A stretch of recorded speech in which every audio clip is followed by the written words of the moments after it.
ఆయన చూచిన వెంటనే పూత పట్టి ఉండెను, సువాసన కలిగి ఉండెను. పూత బాగానే ఉంది. కానీ కొంతకాలం అయిపోయిన తర్వాత ఆ వనములోకి గుంట నక్కలు ప్రవేశించాడు. అది చూసినప్పుడేమో ఉద్యమానికి వచ్చాడు, చూశాడు, బాగానే ఉంది, పూత పట్టి ఉంది, పూత సువాసన కలిగి ఉంది. ఆ సువాసన ఎక్కడికో వ్యాపించింది. సంఘములో ఉన్న పరిశుద్ధ సువాసన ఎక్కడికో వ్యాపిస్తే నా ప్రభులు వారు దాని విషయమై సంతోషించాడు. అయితే పూత పట్టిన ఆ వనములోనికి గుంట నక్కలు ప్రవేశించి లోపటే ఉండేరు. నక్క వేరు, గుంట నక్క వేరు. నక్క వేరు, గుంట నక్క వేరు. గుంట నక్క బయట కనపడదు, నక్క బయట కనపడుద్ది. గుంట లోపలే ఉంటుంది. అది ఎక్కడ తిరుగుతుందో, ఏ గుంటలో ఉందో ఎవరు గ్రహించలేరు, అర్థం చేసుకోలేరు, చూడలేరు. ఎవరు కనపడుకోకుండానే అది వనములోనే ఉంటుంది. పూత పట్టిన ప్రతి చెట్టుని ఆ పూతంతా రాలిపోయడానికి సిద్ధంగా ఉంది. ఎందుకంటే ఆ ప్రభులు వారు వచ్చి పూత పట్టిన వనాన్ని చూశాడు. వనం చూస్తే అంత పుష్పించింది, పూత పట్టింది, పూత బాగా ఉంది. అయితే ఈ పూతను ఎలా రాలపాలి? ఈ ప్రియుడు వచ్చాడు, చూశాడు, మెచ్చుకున్నాడు, వెళ్ళిపోయాడు కదా. ఆ పోతే లేకుండా చేస్తా, ఆ పోతే లేకుండా చేస్తాని గుంట నక్క లోని ప్రవేశించి, గుంట నక్క ఆ పట్టినటువంటి ఏ పూత తీసుకొని మెచ్చుకున్నాడో, ఏ పూతను బట్టి మెచ్చుకున్నాడో ఆ పూత అంతా రాల్పి వేయడానికి గుంట నక్క కంకణము కట్టి వనములోనే ఉండెను, వనములోనే ఉండెను. ఆ గుంట నక్క వనములో పుష్పించిన ప్రతి మొక్కను ఒకటో ప్రారంభించింది. దానిలోకి ఉండి అది పెట్టే ఇబ్బందుల వలన అది పూతంతా రాలిపోతూ ఉంది. ఏంటయ్యా అంటే ఆ గుంట నక్క పుష్పించ పూత పట్టిన ప్రతి పూతను ఒక్కొక్కటి రాలిపోవడానికి ప్రారంభం చేసింది, రాలిపోతా ఉంది. ఏంటంటే మొదటి పూత ఏంటంటే ప్రేమ అనే పూతను అది రాల్చేస్తా ఉంది, రాలగొట్టింది. రక్షించబడ్డ ప్రారంభ దశలో ప్రతి విశ్వాసి చాలా ప్రేమ, చాలా ప్రేమ, చాలా భక్తి కనపరుస్తూ ఉంటారు.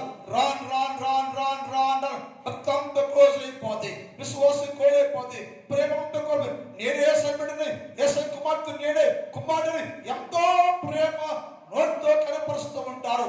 రాన్ రాన్ రాన్ రాన్ అక్కడ పూత రాలిపోతుంది. రాలిపోయే కొద్ది ప్రేమ చల్లారిపోయింది, కోల్పోయిన ప్రేమ లేదు. ఏమయ్యా మొదట వృక్షంలో చాలా ప్రేమ ఉంది కదా, అది ప్రారంభ విశ్వాసి కదా, విశ్వాసకి ఎంతో ప్రేమ ఉంది కదా, క్రీస్తు యేసు ప్రేమ కలిగి ఉంది కదా. మొదట ప్రేమను వదిలేసింది, తృణీకరించింది. ఈ ప్రేమ వద్దు అంటుంది. ఎందుకని అంటే ద్వేషం, ద్వేషం కలిగి నీకున్న ప్రేమను త్రోసివేస్తుంటే నేను ప్రేమించేవాడు గాయపడతా ఉన్నాడు, నేను ప్రేమించేవాడు ఎంత ఇబ్బంది పడతా ఉన్నాడు. అయ్యో దాని ప్రేమ వస్తున్నాను కదా, అది ఫలించింది కదా, ఫలాలు కలిగి ఉండాలనుకుంటాను కదా. కానీ అది ప్రేమ కోల్పోయిందయ్యా, ప్రేమించడం మానేసింది, వదిలేసింది. ఏం చేశాను నేను, నాకు ఏంటి లోపాన్ని? ఆ ప్రియుడు ఆ వరమాంక చూస్తూనే ఉన్నాడు. కానీ వరం అయితే ప్రియుని చూడలా, వృక్షం ప్రియుని చూడలా. ప్రియుడు ఏం చేస్తున్న ప్రభుల వారు ప్రతిరోజు వరాలు చూస్తారు. ఎందుకు ఇది రాలిపోయింది? ప్రేమ ఎందుకు? ప్రేమ పువ్వు, ప్రేమ పూత ఎందుకు రాలిపోయింది అంటే అందులో ప్రవేశించిన గుంట నక్కుందే, అది ద్వేషాన్ని పెంచిందట. ఆ ద్వేషం వలన యేసుక్రీస్తు ప్రభువులో ప్రేరేపించబడి నీవు ప్రేమను జీవిస్తున్న నీ జీవితంలో ఆ ప్రేమను కోల్పోయావు. ప్రేమ రాలిపోయింది, ద్వేషమే ఉంది, పగే ఉంది, అసూయ ఉంది, ద్వేషమే ఉంది, నీ బతుకంతా. అందుకే ప్రేమ అనేటువంటి పూత రాలిపోయింది. ఏసై పచ్చుకోయో ఎందుకు ఈ మొదటి బాగుంది కదా అంటే ఏసై చూస్తే అందులో గుంట నక్క ప్రవేశించింది. గుంట నక్క ఏం చేస్తాయంటే విశ్వాస జీవితాన్ని ఆడుకుంటుంది. విశ్వాసాన్ని ఆహ్వానించాడు, విశ్వాసాన్ని ఆహ్వానించింది. విశ్వాసంలోకి ఆ గుంటనక్క ప్రవేశించి రక్తాన్ని క్రియ చేయడం ప్రారంభించింది. ఏంటంటే ద్వేషాన్ని పెంచింది.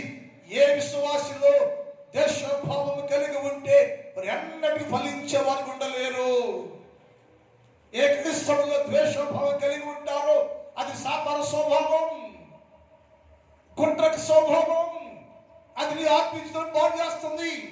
బలపడకుండా, స్థిరపడకుండా, ఆత్మ ఎదుగుదల లేకుండా నీ ప్రేమ సంబంధం పెంచేస్తుంది. కానీ గుంటనక గుణ లక్షణాలు మీలో ప్రవేశించిందయ్యా. అందుకని ప్రేమ అనేటువంటి ఆ పూత రాలిపోతుంటే యేసయ్య అన్నాడు, అయ్యో నేను నాటి చెట్టు కదా, నా విశ్వాసి కదా, ప్రారంభంలో బాగానే ఉంది కదా, మొదటి ప్రేమ ఏమైంది, మొదటి ప్రేమ వదిలేసింది, మొదటి కారణం ఏంటని యేసు ప్రభువు వారు మాట్లాడతాడు. ప్రకటన గ్రంథం 2వ అధ్యాయం. అయినను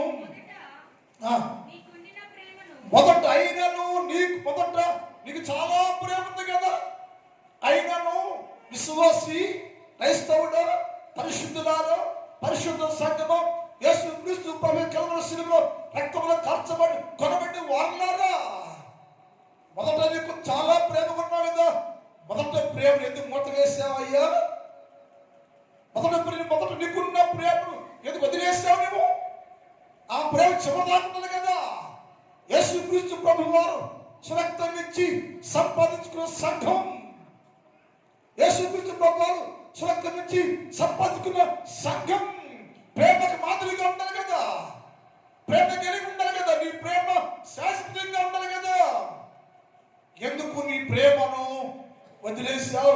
అది అన్నాడే, మొదట నీకున్న ప్రేమను నీవు వదిలిద్దు నేను ఎరుగుదును. నాకు తెలుసు ఆ సంగతి, మనిషికి అర్థం కాదు, అది ఏ మానవునికి అర్థం కాదు, ఏ మనిషికి అర్థమే. గుర్రం కడుపులో గుట్టు, మనిషి కడుపులో మరము ఎవరికి అర్థం కానీ యేసుకి తప్ప. బైబిల్ మాట్లాడింది, గుర్రం కడుపులో గుట్టు, మనిషి కడుపులో మర్మం అంట యేసు ప్రభు తప్ప ఎవరికి అర్థం కాదు. కారణం ఏంటంటే మనిషి లోపట గుంటనక గుణ లక్షణాలు అలవర్చబడ్డాయి. ద్వేషం వచ్చేసింది, అసూయ వచ్చేసింది. అందువల్ల మొదటి ప్రేమ ఉండలేకపోతున్నారు. మొదటి ప్రేమ సంబంధంతో ఉండలేకపోతున్నారు. ప్రేమను కోల్పోయావు. ఎందుకంటే మొదటున్న ప్రేమను వదిలేసావు నీవు. ఆ పువ్వు మొదటున్న పూత అనే ప్రేమ అనే పూత రాలిపోయింది. మరి ఏముందంటే ద్వేషమే ఉండను, పగే ఉండను, కలహమే ఉండను, అసూయ ఉండను. అందువలన నీ లోపల ఏమిటంటే ప్రేమ అనబడి పూత రాలిపోతే ద్వేషం ఉండిపోయింది అని అన్నాడు. మొదట ఆమె చాలా ప్రేమగా ఉంది, ఇప్పుడు ఏమైందంటే మొదట ఉన్న ప్రేమను వదిలేసింది. కారణం ఏంటయ్యా? కారణం ఏంటంటే గుణ లక్షణాలు కలిగి ఉండాలి. నువ్వు ఎంత గుంటలకి మంచి పశువుతా నీకోసం ప్రాణపడి చేస్తాయితే, కడబడి చేస్తాయితే, అది నీ ప్రేమిస్తే నీకోసం ప్రాణం పెడితే ఆ ప్రేమను కనపరిచి ఆ ప్రేమను నువ్వు కలిగి ఉండుకోకుండా గుంట గుణాలు కలిగి ఉంటే, ఆ ద్వేషాన్ని కలిగి ఉంటే, అది దేవుని ప్రేమ రాల్చేస్తే వనములో ప్రవేశించి నీలో ఉన్న ప్రేమ సంబంధాన్ని, ప్రేమ మొదట ప్రేమంతా రాలిపోయింది. యేసు అన్నాడు, అది మొదట ఉన్న ప్రేమను వదులుతివి అని నేను ఎరుగుదును. మరి యేసు ఎరిగితే ఇది ఎక్కడ ఎలా? అది యేసు అంటే మనకు మాట్లాడుతున్నాం మన బైబిల్లో. మొదటి కారణం ఏంటంటే మత్తయి సువార్త 12వ అధ్యాయం 14 చూద్దాం.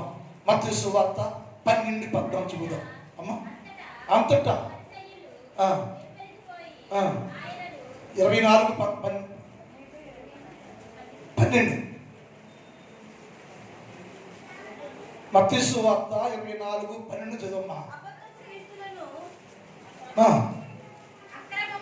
అక్రమము విస్తరించుడు చేత అనేకుల ప్రేమకు అనే పోత రాగిపోయింది. ఒకటేమో దేశం, రెండేమో అక్రమం. ఎక్కడ ఈ రెండెవరు ఎవరు కూడాను? ఈ రెండెవరు కూడాను? గుంటనకి గుణం, సాతాను గుణం అక్రమాన్ని పెంచింది, అన్యాయాన్ని పెంచింది, స్వార్థాన్ని పెంచింది, నేను అహంకారాన్ని పెంచింది.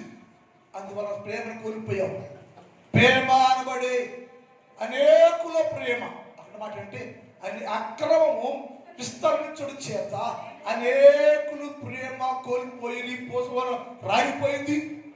ప్రేమ అనబడే పువ్వు లేక ప్రేమ అనబడే పూత రాగిపోయిందయ్యా. ఎందుకు రాగిపోయిందంటే మొదటున్న ఆ యేసయ్య ప్రేమను కొంతకాలం బాగానే పోషించావు, కానీ రాను రాను రాను విశ్వాసులు, క్రైస్తవుల్లో, సంఘంలో, పరిశుద్ధుల్లో యేసు క్రీస్తు ప్రేమను కోల్పోతే యేసు అన్నాడు, మొదట ప్రేమను వదిలితివి, అది రాలిపోయింది, ప్రేమను కోల్పోతుంది. కాబట్టి ఈ నూతన పచ్చడం అసాధ్యం. ఇప్పుడైనా మారవలసి పొందు. ఇప్పుడైనా ఎక్కడ రాలగొట్టి ఏ పోత రాలగొట్టేది ఆ గుంటలకు నీలో ఉందో ఆ గుంట గుణ లక్షణాలను విడిచిపెట్టేసాయి, దూరపరచుకో, మామూలుగా ఉండు, యథాపక దేవుడితో మాట్లాడు. దేవా నీ ప్రేమను కోల్పోయానయ్యా. ఆయన వచ్చి మాట చూసి వెళ్ళిపోయినాక మళ్ళీ వచ్చి అన్నాడు, నీ ప్రేమ కోసం వేచి ఉన్నానమ్మా, నేను నీ ప్రేమ చూస్తున్నా అని చెప్పాడు. యేసు ప్రభు అంటాడు, ఆ ప్రిరాలా నిష్కమింకు రాలా, నీ ముందులో పడ్డా, నేను తలుపు తీయమ్మా అంటున్నాడు. ఆమె లోపలే ఉంది, బయట యేసయ్య ఉన్నాడు.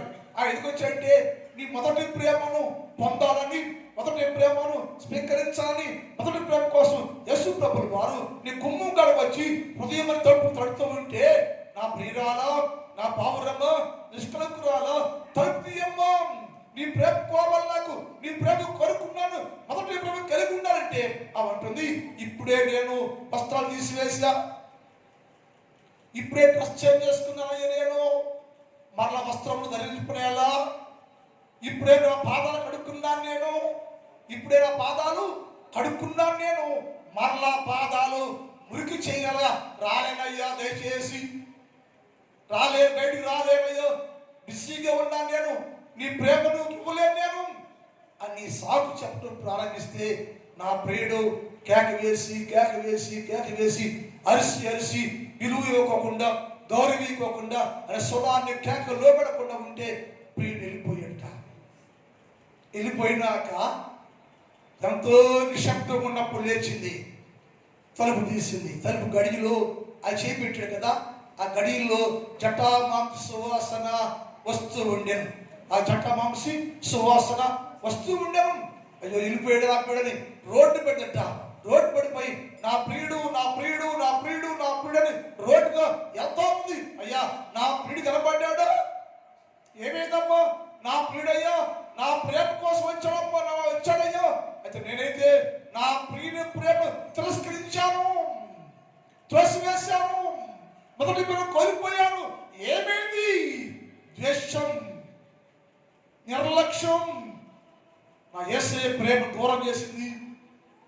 వెళ్ళిపోయాడయ్యా అని రోడ్లు వెళ్తుంది. ఇటుకు వచ్చినప్పుడేమో యేసుక్రీస్తు ప్రభు ప్రేమ తిరస్కరించింది. యేసయ్య వెళ్ళిపోతామంటే రోడ్లు ఎప్పుడు పోయి నా ప్రియుడు నా ప్రియుడు నా ప్రియుడు ఎన్ని వెళ్ళిపోతే కావలి వారు ఎదురుపడ్డారంట. కావలని పట్టుకుని కొంగేశారు, కావలని పట్టుకుని కొట్టారు. రైట్ అక్కడ మాట కావలని పట్టుకుని పట్టణములు కావలి వారు నాకు ఎదురుపడగా వారిని కొట్టి, ఎందుకంట నీ ప్రియుడి ఇంటికి వచ్చాడు, నువ్వు ప్రేమను కోల్పోయావు, ద్వేషాన్ని పెంచావు, పోషించుకున్నావు, ప్రియుడు పెట్టి ప్రభుత్వం ఎందుకమ్మా అని కావలి వారు ఆమెను కొట్టి గాయపరిచిరి. క్రైస్తవుడా, యేసయ్య ప్రేమను కోల్పోయావా? మొదటి ప్రేమను కోల్పోయావా? మొదటి ప్రేమను నువ్వు దారిచ్చావా? ప్రేమ పోత రాలిపోయిందా? రాలిపోతే ఎప్పటి చిగురించలేమని నువ్వు కనుక ఏం చేయండి, నా ప్రియుడు ఉద్యోగంలోకి వచ్చి వేచి ఉన్నప్పుడే, చూస్తున్నప్పుడే వేయించంటే ఎక్కడ నీ పోత అనగా నీవు పట్టినటువంటి నీవు కలిగినటువంటి ప్రేమ అనే పోత పడిపోకుండా రాయిపోకుండా కాపాడుకొని క్రీస్తు యేసు ప్రభుల వారి కొరకు నిత్యం ఎదురు చూసేవారుగా ఉంటే నా ప్రేమ కవిగిల్లో నువ్వు నిలిచి ఉండేవారుగా ఉంటా. మనం అక్కడ ధ్యానం చేశాం. ఏమనంటే ప్రేమ కవిగిల్లో నిలిచి ఉన్నాడు యేసయ్య అని ఆయన కవిలు చాచాడంట. హబక్కు కంటే అంటే అర్థం ఏంటి? హబక్కు కంటే అమ్మా ప్రేమ కవిగిలి. హబక్కు అంటే అర్థం ఏంటంట? ప్రేమ కవిగిలి. యేసు ప్రభువు కూడా హబక్కు వలె ప్రేమ కవిగిల్లో బంధించి బలపరిచి స్థిరపరచడానికి ఆ రెండు హస్తాలు దాచి ఉంచాడు. రెండు హస్తాలు చాచి ఉంచాడు. రా నా కవిగిలో ఉన్నా, నాతోనే ఉండు. మృతుకుల పరలోక రాజ్యంలో పరణి వాడాలి కనుక రమ్మని యేసు క్రీస్తు ప్రభుల వారు తన ప్రేమ కవిగులకి సంఘాన్ని ఆహ్వానిస్తున్నాడండి. ఏ సంఘం అంటే పోత నిక్రమంగా ఉన్న సంఘం. పోత రాలిపోతే ఇప్పుడు ఏం చేయండి? నువ్వు నీ పోత రాలిపోయిన ప్రేమ పోతను తిరిగి చిగురు వేసుకునే వారుగా ఉండాలని లేఖనాల్లో రాయబడింది. రెండోది పోత రాలిపోతామో ప్రేమ అనే పోత రాలిపోయింది. రెండోది సంతోషము అనబడే పోత రాలిపోయిందంట. సంతోషం అనే పోత రాలిపోయింది. ప్రారంభంలో విశ్వాసి ఎప్పుడు హ్యాపీగా ఉంటారు. ప్రారంభ దశ ఎప్పుడు సంతోషమే, ఎప్పుడు హ్యాపీగా ఉంటారు. ఎందుకంటే యేసయ్య తప్ప మన ప్రభు తెలియదు వాళ్ళకి. యేసయ్య నేను యేసయ్య అని యేసయ్యతోనే కమిట్ అయిపోయి యేసు క్రీస్తు ప్రభుతో కలిసి జీవితాన్ని జీవిస్తున్నప్పుడు ప్రతి విశ్వాసి సంతోషంగా ఉంటారు, ఆనందంగా ఉంటారు, సంతోషం పంచుకుంటారు. ఆ కుటుంబంతో సంతోషమే, ఆ మనుషులతో సంతోషమే. కానీ ఎదిగే కొలదే దానిలో గుంటకు ప్రవేశిస్తే అదేంటంటే నీకు ఒక ఐక్యకి విచారణ కలుగు చేసింది. దేనిలో? సంతోషంగా నీ జీవితంలోకి, సంతోషంగా ఉన్న నీ జీవితంలోకి సంతోషం పోత కలిగి యేసుక్రీస్తు ప్రభుత్వ సహవాసం కలిగి జీవిస్తూ నీ జీవితంలోకి ఐక్యకి విచారం అనే పోత ముళ్ళు పెట్టాడు. ఎవరు? గుంటనక్క. దాని ప్రభావంతో ఏమైపోయింటే సంతోషం మారిపోయింది. ఏమిటంటే విచారమే, ఐక్య విచారం. ఏం కోసం? డబ్బు సంపాదిద్దామా, ఆస్తి సంపాదిద్దామా, పేరు సంపాదిద్దామా, ఏం చేద్దాం ఏదో చేద్దాం అని ఐక్య విచారం. అది నాకు లేదే, ఇది నాకు లేదే, వాడికి ఉందే, నాకు లేదే. దేవుడు అండి అందరినీ దీవిస్తాడండి. దేవుడు అన్యాయస్తుడు కాదు, పేదవాడు డబ్బున్నోడని కాదు. యేసు ప్రభుల వారు ప్రతి వ్యక్తిని క్రమ ప్రకారం నిలుస్తుంటాడు. ఎవరికి అన్యాయం చేయడేసయ్యా, అందరూ నిలుస్తూనే ఉంటాడు. కానీ మనిషి ఏమవుతాడు తెలుసండి? సంతోషాన్ని కోల్పోతుంది. ఈ సంతోషం కోల్పోయి కాడవలేంట గుంటనక్క నీలో ఆ ఉద్దేశం పెట్టింది. గుంటనక్క నీలో ఉద్దేశాన్ని పెట్టేస్తే నువ్వు ఎప్పుడు మనసంతా ఏమైందంటే కలుషితం అయిపోయింది. ఏంటి కలుషితం అంటే నీవెప్పుడు కూడా ఐక్య విచారం కలిగి ఉన్నావు. ఎప్పుడైతే నీలోకి ఐక్యత విచారం వచ్చిందో సంతోషం కోల్పోతావు. సంతోషం అని పోత రాలిపోయింది. సంతోషం కోల్పోయావు నువ్వు. ఐక్య విచారం రాలిపోతుంది. ఆ పోత రాలిపోయిన వెంటనే సంతోషాన్ని కోల్పోతాం. మత్తయి సువార్త 13వ అధ్యాయం, మత్తయి సువార్త 13:22 చదవండి. విత్తబడినవాడు విలువాడే కానీ ఏంటంట? ఐకిక విచారమును ధన మోసమును ఆ వాక్యాన్ని అణిచివేసిందట. ఎప్పుడు వాక్యం అడిగిపోయిందో సంతోషం కోల్పోయింది. అంత ముందేమో యేసు ప్రభుల వారు నీవే ఉండవు. యేసు ప్రభు నీవే ఉన్నావు కాబట్టి నిత్యము నీవు సంతోషంగానే ఉండవు. ఇప్పుడు ఎప్పుడైతే ఈ గుంటనక్క స్వభావం వచ్చేసిందో, గుంటనక్క నీకు ఒక గుణాన్ని పుట్టించాడో, అలా ఉండలేదే, ధనమేది, డబ్బేది, ఆస్తి అది, అలా ఉండు ఇలా ఉండదు అని అనే చూస్తే దాని విచారం వచ్చేస్తా, నీవు అలా ఉండాలి కదా, అది లేదు కదా, అది రాదు కదా, వారికి ఉంది కదా, నాకు లేదు కదా అనే ఐక్య విచారము నువ్వు కలిగి ఉన్నందువల్ల ఈ వాక్యము క్లోజ్ చేయబడింది. వాక్యం వింటూనే ఉండవు, వాక్యం వింటూనే ఉండవు, వాక్యం హృదయంలోనే ఉంది, వాక్యం వింటూనే ఉందని ఆ వాక్యం అణిచేయబడుతుంది. దేనివల్ల? ఐక్య విచారము వలన అణిచి వేయబడుతూ ఉంది. ఐక్య విచారం వలన నీ సంతోషం కోల్పోయావు నీవు. అక్కడ మాట తింటే మంచిది వాక్యాన్ని వాక్యము నివారే కానీ ఆయన నీకున్న ఐక్య విచారమును ధనమోహం. విచారం దేని మీద? ధనం మీద. ఎందుకంటే అందరూ ధనవంతులు అయిపోదామని కావలసిన సుమా ప్రతి ఒక్క ధనవంతులుగానే ఉండాలి. నా కోరిక అది. అందరూ దళితుల పడి ప్రతి ఒక్కరు కూడా డబ్బు కలిగి ఉండాలి, మనం ఆస్తి కలిగి ఉండాలి. మనం ప్రతి దళితుడు కూడా గొప్పలుగా ఉండాలి. అడుక్కువాడికి ఉండకూడదు, లేబర్గా ఉండకూడదు, పాలేరుగా ఉండకూడదు, పనిదేశం ఉండకూడదు, బెవరస్గా ఉండకూడదు. మనం డబ్బు కలిగి ఉండాలి, డబ్బు కలిగి విలువగా ఉండాలి. అంతేగా డాక్టర్ బిఆర్ అంబేద్కర్ ఉద్దేశం ఏంటి? సోది మీలుగా ఇక్కడ కూడా మీలో అంబేద్కర్ ఉద్దేశం డబ్బాలు కొడతారు, డబ్బులు కొడతారు, మందు కొడతారు. అంబేద్కర్ ఉద్దేశం నెరవేర్చాడు ఒక్కడు కూడా లేడు. ఎందుకంటే ఉద్దేశం ఏంటి? మన పేదవాడు అనేవాడు ధనవంతులుగా ఉండాలి, గొప్పవాడుగా ఉండాలి, బాగా ఉండాలి. ఉండాలని చేయాలా? బాగానే ఉండకూడదు. నాకున్న అది ఎప్పటిగా నమస్కారం చేయని ఎవరికి కింద కూర్చోను, నేను కింద కూర్చోను. అది మినిస్టర్ అయినా వాడు బాబు అయినా సరే నేనే కూర్చోవాలి, పక్క కూర్చో సమానం కూర్చోవాలి. ఆ స్థాయి కల్పించాడు దేవుడు మనకి. మనకేంటో వెళ్ళిపోతే కట్టుకుని వాళ్ళ పక్కకి వెళ్ళి ఇక్కడ నుంచి కట్టుకొని తల తీసేసి తలపట్టు వెళ్తే తలపట్టుకు వెళ్తే ఇక్కడికి వెళ్తాడు. ఆయన కళ్ళగానే తలపట్టు తీసి భుజం వేసుకుంటాడు, భుజం తీసి సంగతి పెట్టుకుంటాడు, ఇక్కడ నుంచి ఉంటాడు. ఆడెవడు చేస్తా? ఆడెవడో గొప్పడు, నువ్వు విలువైన వ్యక్తి, నువ్వు మన మనంగా ఉండాలి, గౌరవంగా ఉండాలి, విలువగా ఉండాలి, గొప్పగా ఉండాలి. ఏసైలో మనం బానిసలుగా ఉండకూడదు, బానిసత్వం చేయకూడదు, బానిసత్వం బతకూడదు. ఏసయ్య బానిసత్వం విడిపించాలి నిన్ను. అలా జీవించాలి మనం. డబ్బు వేసి ఇస్తారు మనకి, డబ్బుల కోసం ఎవరు కాలు పెట్టుకుని ఆడికి ఆడ బతుకుకోవడం. ఏసై అన్నాడు, నా ప్రజలందరినీ ధనవంతులు చేస్తాను, ధనవంతులు చేస్తాను.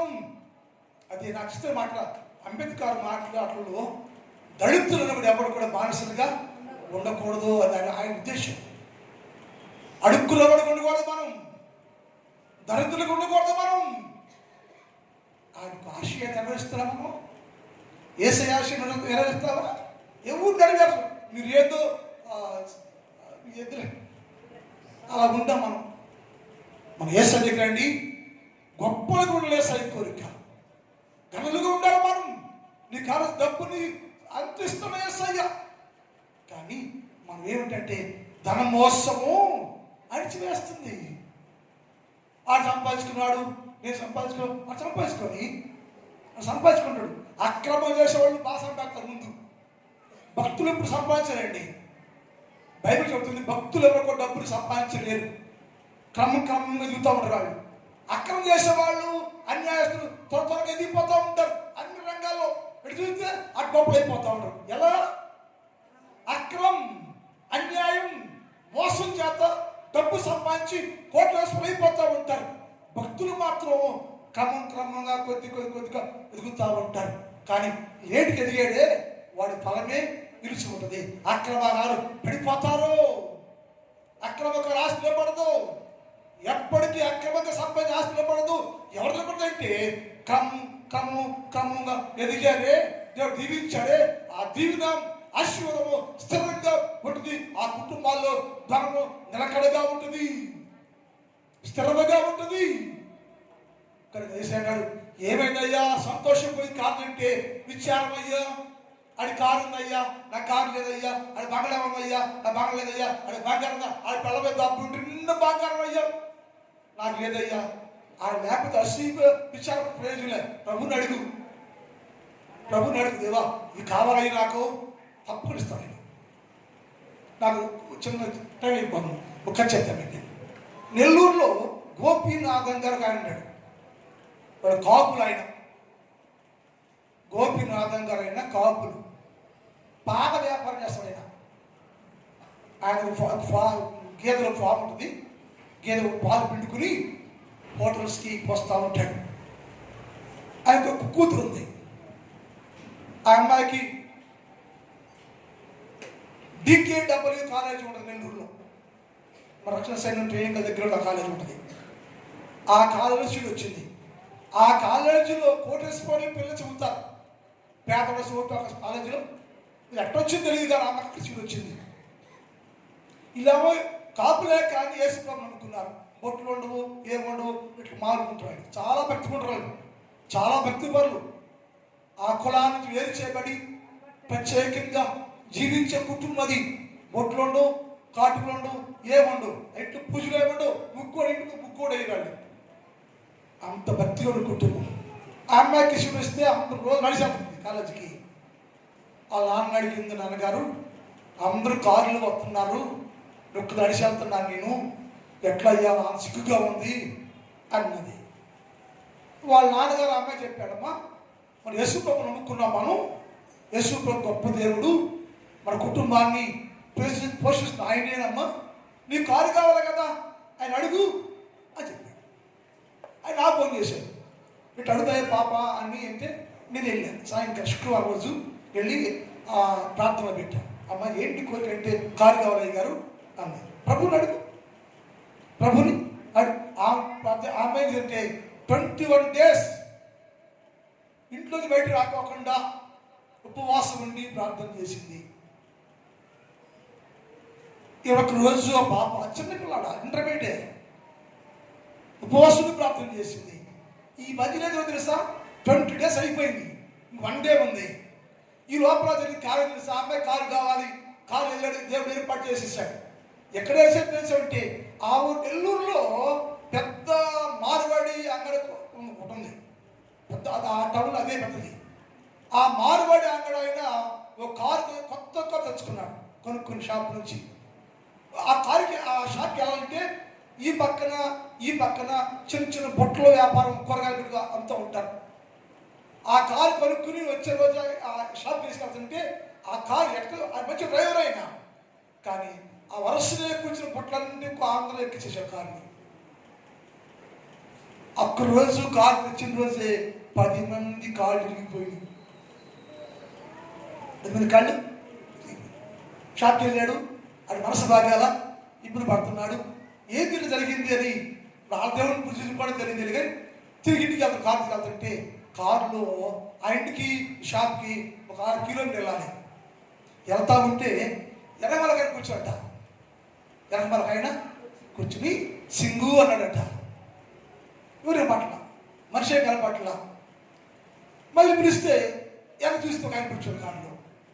మీరు ఎవరయ్యా అంటే నేను యేసు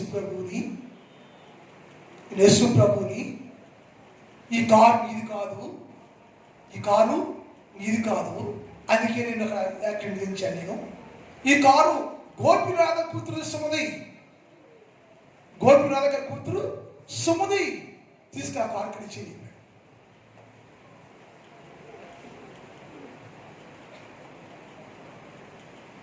ఏసరి కారు అని మీకు అర్థం కాదు. ఆయన అండి ఆ బారుకి ఇంటికి వెళ్ళకోకుండా ఆ కారుని ఆయనకి తీసుకెళ్ళాడు. అప్పుడు అమ్మాయి ఉపవాసాలు ముగించేసి తలసానం చేసి బయటకు వచ్చింది. కారణం ఆయన ఉంది. 21 days పాస్టర్ అయిపోయింది. ఆ దేని కోసం ప్రార్థన చేసిందో ఆ కారు ఇంటికి వచ్చేసింది. ఆ చెప్పి అమ్మా ఈ కారు యేసు ప్రభునికి మనలా చెప్పింది. హల్లెలూయా, హల్లెలూయా, హల్లెలూయా. యేసు ప్రభులు వారు ఈ కారు నీకు ఇమ్మన్నాడమ్మా, నీకోసం కొన్నాను నేను, ఇది నీదమ్మా. ఏడయ్యా వేసాడు, నీ కాలు ఉండడం నేర్పించాడు. కారు ఏం చేసాయ్యా లేదు. ఈ 2 విషయాలు. ఒకటేమో కారు వచ్చింది, ఈ మారుబడి అక్కడ ఆయన రక్షణ పొంది మారుమనసు పొంది ఇప్పుడు పెద్ద గుడి కట్టేసి నెల్లూరులో దానికి 5,000 మంది విశ్వాసం సంపాదించాడు. హల్లెలూయా. 2 వ్యక్తులు మార్చబడ్డాయి. యేసయ్య ఇస్తాడు డబ్బులు మనకి, కానీ నువ్వేం చేయాలంటే విశ్వాసంతో ఉండాలి, సంతోషంగా ఉండాలి. యేసు ఇవ్వయ్యో, ధనం చేయో, డబ్బు అయ్యో, బిడ్డలు చేయో, కారు చేయో అడుగు. నా ప్రభులు వారు ఎవరిని త్రోసివేయండి, ఎవరిని త్రోసివేయడు. అడిగితే ఇచ్చేది ఎవడైనా. విచారం పడిపోక విచారం పెట్టాలంటే నక్క గుణం అది. విచారము అనేది నక్క పెట్టే గుణం అది. కాబట్టి అది నీలో వచ్చిందంటే ఎప్పటికీ నువ్వు సంతోషంగా ఉండలేవు. ఏంటంటే సంతోషమైన పూత రాలిపోయింది. కారణం ఏంటంటే నక్క నీకు ఐకిక విచారాన్ని వేదన అని పెడితే ఆ పూత రాలిపోయింది. ఆ పూత రాలిపోయింది. మన జీవితాల్లో యేసుక్రీస్తు ప్రభు వాక్యం ఉండాలి. ఆ వాక్యంలో ఉంటే, ఆ వాక్యం మనం జీవిస్తూ ఉంటే ఈ లోపల విచారం అనేది యోహాను సువార్త 5వ అధ్యాయం చూడండి, 22 చదువుతాం. యోహాను సువార్త 5 నుంచి 22 చదువుతాం. 24 దాకా. యోహాను సువార్త 5వ అధ్యాయం 22 నుంచి చదువుతాం.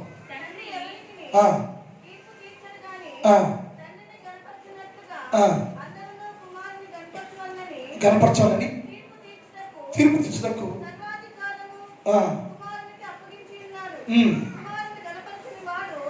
కుమారుని కనపరచని వాడు ఆయన పంపిన తండ్రిని కనపరచడు. నా పంపిన వాని యందు విశ్వాసం ఉంచండి, నా మాట వినండి. తండ్రిని కనపరచండి, కుమారుని కనపరచండి, ఆయన మాటలు లోబడండి, ఆయన మాట వినండి, ఆయన ప్రకారం జీవించండి. పుష్పిస్తారు, ఫలిస్తారు, పూస్తూ ఉంటారు.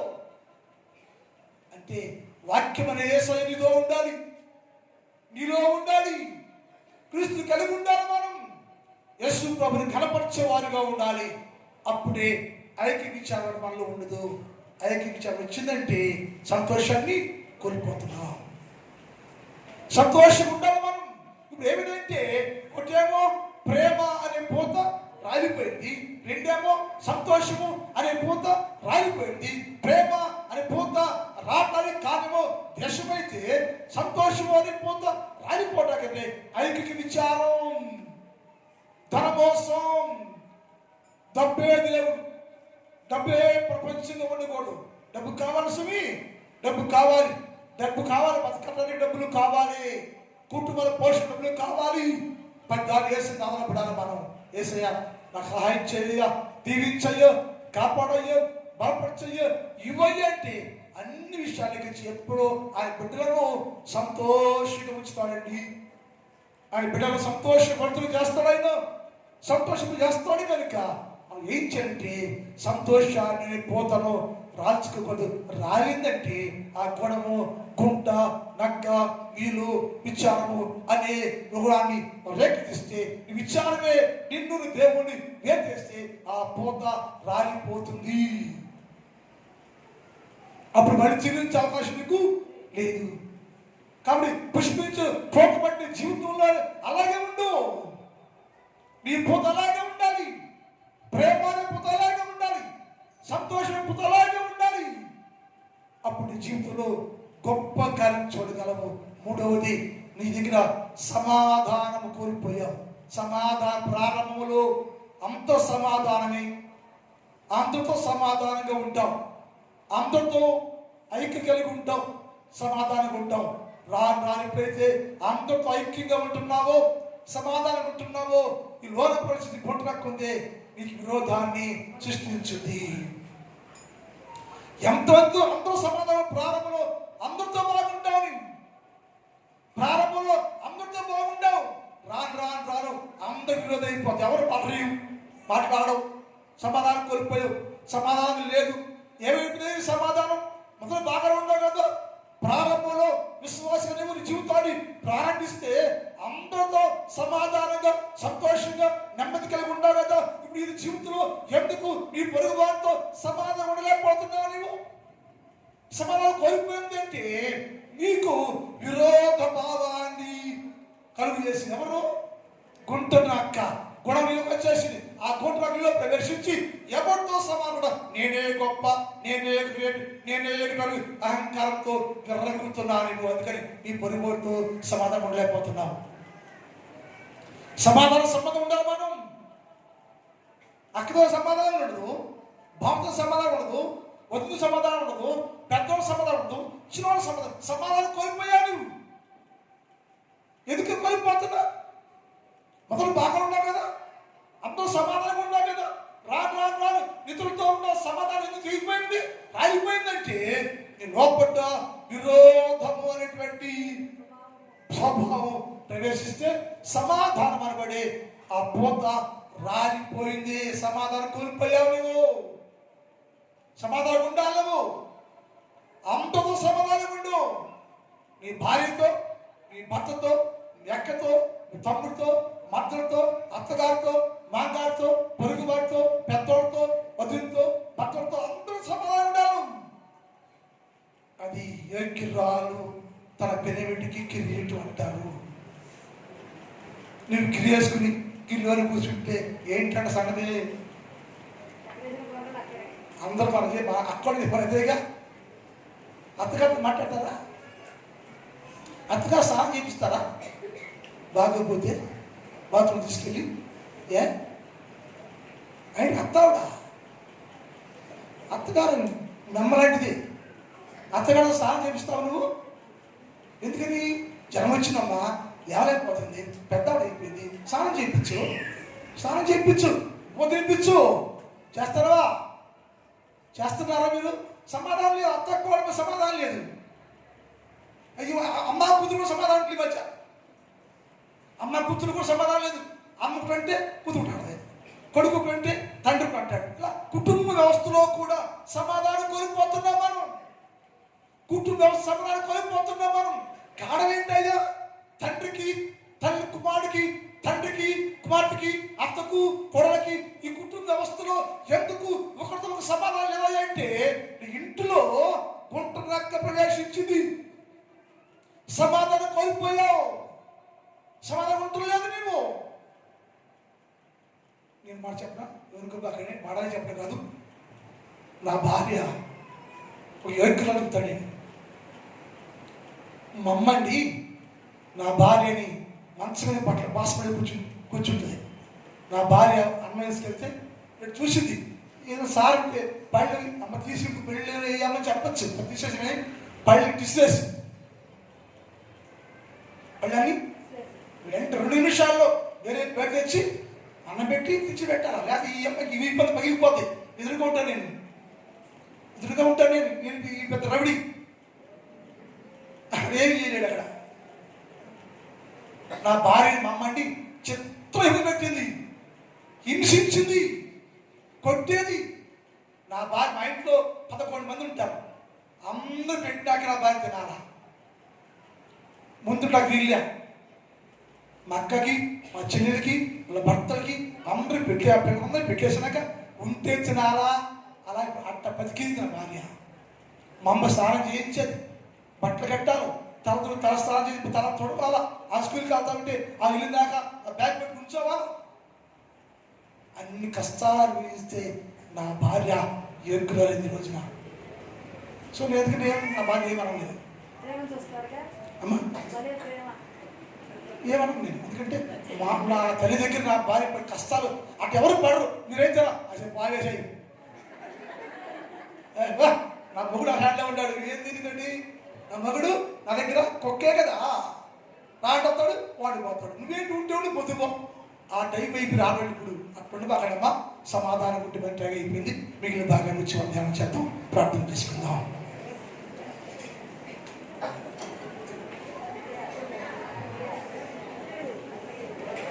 వాక్యం విందాం, మోకరించండి, చిన్న ప్రార్థన చేద్దాం. చిన్న ప్రార్థన చేద్దాం. చిన్న ప్రార్థన మోకరించే తల్లి అందరూ అమ్మ మోకరించి తల్లి మోకరించి ఒక్క నిమిషం ప్రార్థన చేసుకోండి. ఒక్క నిమిషం ప్రార్థన చేసుకోమ్మా. ఒక్క నిమిషం ప్రార్థన చేసుకోండి. ఒక్క నిమిషం ప్రార్థన చేసుకోండి తల్లి. చిన్న ప్రార్థన చేసుకుందాం. యేసయ్యా, అదే కాలం మీరు మాతో మాట్లాడారయ్యా. మా మాటలు కాదయ్యా, మా జీవితాల్లో సమాధానం అనే పూత రాలిపోతే, సమాధానం కోల్పోతే, గుంటలక్క మాలో ప్రవేశించి సమాధానం అనే పూత రాల్చేస్తే ప్రభు ఆ సమాధానాన్ని దయచేయ్యా, శాంతిని దయచేయ్యా, దీవించయ్యా అని ప్రార్థన చేసుకోండి. ప్రేమ అనేటువంటి పూత రాలిపోయిందా?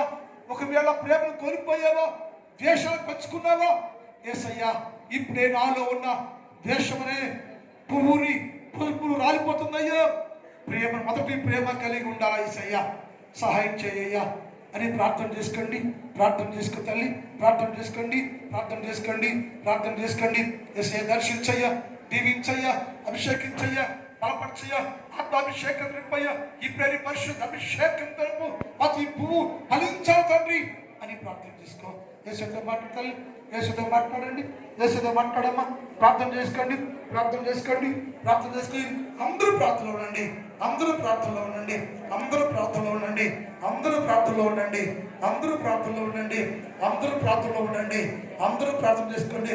యేసయ్యా సహాయం చేయయ్యా, నాతోయ్యా చూస్తే ప్రభు నా వరంలోకి వచ్చి చూసినప్పుడయ్యా నేను ప్రేమ కలిగి ఉండాలయ్యా, మొదటి ప్రేమ కలిగి ఉండాలయ్యా, సంతోషం కలిగి ఉండాలయ్యా, సమాధానం కలిగి ఉండాలయ్యా. ఏది రాలిపోకుండా, ఏ పూత రాలిపోకుండా పరిశుద్ధంగా ఉంచయ్యా. ప్రార్థన చేద్దాం. మా తండ్రి, నీ పాదములకు స్తోత్రాలు. పరిశుద్ధుడైన దేవ, ఈ రోజున శ్రేష్టమైన సందేశాన్ని మాకు ఇచ్చారు. ఈ సందేశాన్ని విని దాని ప్రకారం జీవించటానికి సహాయం చేయండి. నా సంఘంలో ఉన్న ప్రతి బిడ్డను దీవించండి. ఉదయకాలంలో నీ సన్నిధిలో మోకరించిన చిన్నవారు, పెద్దవారు, స్త్రీలు, పురుషులు, వృద్ధులు అనేక ఉన్నారు తండ్రి. అందరూ దీవించయ్యా. అందరిలో ప్రేమ, సంతోషము, సమాధానం పూత రాలిపోకుండా సహాయం చేసయ్యా. దీవెనకరంగా మార్చండి అయ్యా. నా సంఘాన్ని కూడా దీవించండి. నా సంఘంలోని ప్రతి కుటుంబాన్ని ఆశీర్వాదకరంగా మార్చండి. దీవెనకరంగా మార్చి సహాయం చేయాలి. రాత్రి ఉదయకాలంలో ప్రతి బిడ్డను దీవించి పంపించమని యేసు వారి పరిశుద్ధ నామములో ప్రార్థిస్తున్నాం తండ్రి. ఆమేన్. కూర్చోండి. పలహారం ఉంది, సంఘ రండి.